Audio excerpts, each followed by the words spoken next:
Here is the gist of the question. The gist of the question is, when I am looking at keywords, which keywords are going to be more important for deciding on whether or not a product is going to sell on Amazon?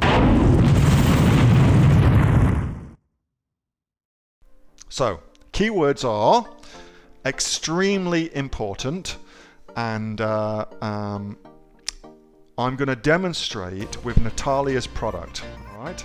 So, Natalia, I hope this is okay. Natalia's product that she's thinking of selling is something called comfrey. So, comfrey is a herb that is used typically to treat pain. So it's a pain relief herb, okay?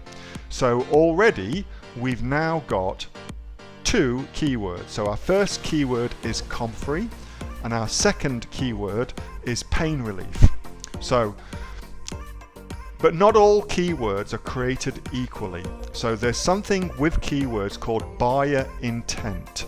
And buyer intent is, I believe, far more important than the number of searches for a keyword. And I'm going to demonstrate why for you. So let's think about pain relief first, because pain relief was one of the keywords that immediately came to mind when we're thinking about Natalia's product. So in the question area, when you think about pain relief, what are some possible ways that you can cure, or you can take something for pain relief? So I came up with things like doing yoga, for instance, could be a way of pain relief. It could be for pain relief for back pain. Taking a paracetamol, for instance, is another thing for pain relief. If you've got a headache, you take a paracetamol. That's another thing for that. Athena says magnetics, absolutely, very, very good. Eddie says physio. Lyle says heat packs. Jenny says something crazy. Pippa says wine. Pippa, there's a good reason why I like you so much. I'm with you on the wine. Athena says aromatherapy. Sue says good drugs, and by good drugs, I'm assuming she means more paracetamol, although I'm not entirely sure. What else have we got? You could be doing an ergonomic chair. That would be another thing. You could do copper bracelets. That could be another thing. So you can see that if you just take the keyword pain relief, it does not help us that much ascertain whether a product is going to sell or not. Because if you sold, for instance, ergonomic chairs, which will help you with pain relief, or back pain relief, but somebody types in pain relief, but what they're really looking for is some wine. If you're Pippa and they just want some wine, then you are never, ever going to sell them a chair. Okay?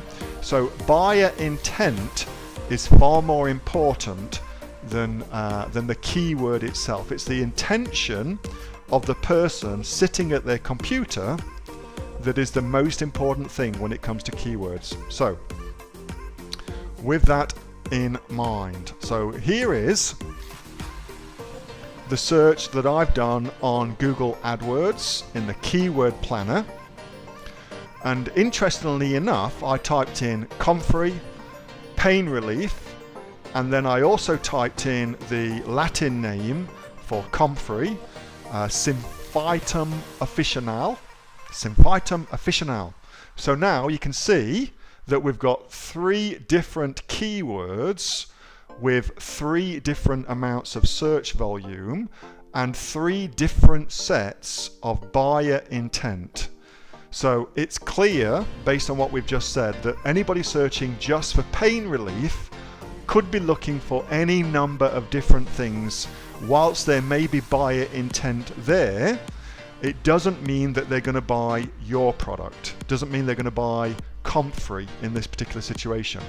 But if somebody types in comfrey, then the buyer intent goes up, ratchets up a whole level, multiple levels. All of a sudden, you've then got a keyword with much higher buyer intent. I remember back when I used to do lots and lots of affiliate marketing, one of the scams on Google at that time was Indian companies, and it was basically Indians or Ukrainians or Eastern Europeans that were running this scam at that time. What they would do is approach businesses and say, we will get your business to rank for a keyword on page 1 of Google. And the business would say, that's fantastic, I want to be on page 1 of Google, I've heard all these great things about SEO, so I know that I need to rank on Google for my keywords. But they don't know what their keywords are, they just think they need to rank, and that's what's important to them. So the companies would pay thousands and thousands of dollars, and lo and behold, their businesses would rank on page 1 of Google. But they would rank for keywords that meant nothing at all relative to customers buying from their business. And so it was of no consequence if they were on page 1 or not, because somebody searching for that would never ever buy from them. It's like ranking for pain relief when what you really want to buy is Comfrey. It's the difference between those two things. So there's that level that you have now ascended by looking at the word Comfrey is a much, much better keyword. But then you've got the third level, which is this keyword here, Symphytum officinale, which is the Latin name for Comfrey. And if somebody types in Symphytum officinale into Amazon, what assumptions can we make about them as shoppers? What are some of the assumptions that we can make about them as shoppers? What do you think? Type your answers into the question area. Sarah says they're a serious buyer. Good, well done, Sarah. Jenny says they're educated. Fantastic, well done. John says they're doctors. Again, that's an educated thing. Eddie says they want that product specifically. Eddie, that in and of itself ought to give you a whole different way of thinking about keywords. Pippa, they're very educated on the product. Irene, they know exactly what they're after, know what they want. They're scientists, they're well researched. Yasir says they've already used it and want to buy it again. Good. All right, you guys are killing it. I love it.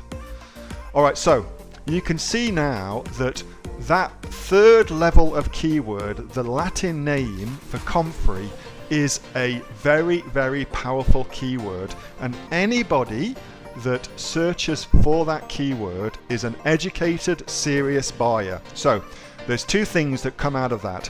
Educated, serious buyers are, generally speaking, willing to spend more for quality products. So if you plan to rank your product on Amazon for a keyword like that, just know that you can charge more for it. If you do a good job, you can charge more for it. But emphasize quality over everything else. Be the best within the category, and that's how you'll do well for that. So let's now go over to merchant words. Let me just copy this keyword. And then let's have a look what merchant word tells us. And then we're going to come back and I'm going to bring this whole thing together, okay? Alright, so merchant words in the US tells us that 30,000 people a month are searching for that specific keyword, Symphytum officinale, which I think is a good keyword. If you can get your product to rank for that, there is good money to be made by selling on that particular keyword, Natalia.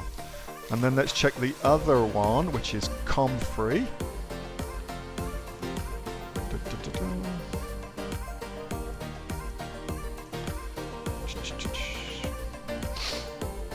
Comfrey root and Comfrey leaf, only you know what that is. I don't know for sure whether or not it's Comfrey root or the Comfrey leaves, whatever. But again, you're looking around about 30,000 searches per month. So if it were me and I was going after this niche, I would definitely be targeting the Latin name I would make all my packaging scream quality. I would be premium priced, meaning I'm in the top 10% of prices, and all of the stuff that I write on my listing would all be about the quality of the product. I would make sure I was emphasizing that. Yeah, just before you go away, that was a question that I got asked on my regular Monday night Q&A session, which I have with the members of the Aussie Online Entrepreneurs. So if you're interested in joining us as an Aussie Online Entrepreneurs, then you can click on the link below to find out a lot more about that. And also, as a special thank you for watching this video, I've got a great book that I want to give you for free. It's a current bestseller on Amazon, and it teaches you everything that you would need to know about starting a business here in Australia on Amazon. So you can see that just up there. So if you'd like to get a copy of that for free, then again, just click on the link below and you'll get a copy of that. You'll get taken to a page where you can get a copy of that for absolutely free. Hope you enjoyed that little snippet from one of my Aussie Online Entrepreneur Q&A sessions, and make sure that you subscribe to my channel and also like this video. And if you've got a question that you would like answering, then post it in the comments below, and I'll do my best to answer it, whether on one of these videos for you or directly in the comments directly below. All right, thanks so much for watching, and I'll catch you next time on the next of the Aussie Online Entrepreneurs Amazon FBA Australia videos. See you soon.